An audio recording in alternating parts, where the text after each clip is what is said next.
Assalamualaikum warahmatullahi wabarakatuh. Alhamdulillah wa syukrulillah wa la haula wa la quwata illa billah. Ananda sekalian yang berada di rumah, kelas 8 dan kelas 9 yang memilih ekstrakurikuler tapak suci. Pada kesempatan kali ini Bapak akan memberikan tugas berkaitan dengan penilaian ujian tengah semester, dan tugas ini akan diambil nilainya untuk ujian tengah semester ekstrakurikuler tapak suci.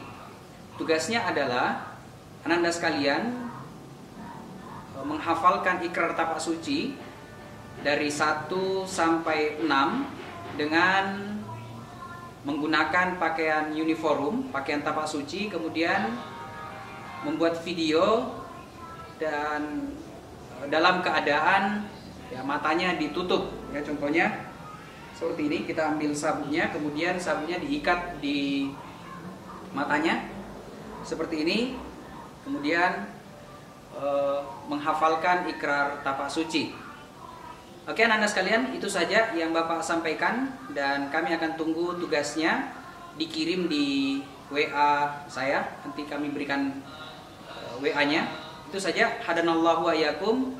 Dengan iman dan akhlak saya menjadi kuat, tanpa iman dan akhlak saya menjadi lemah. Wassalamualaikum warahmatullahi wabarakatuh.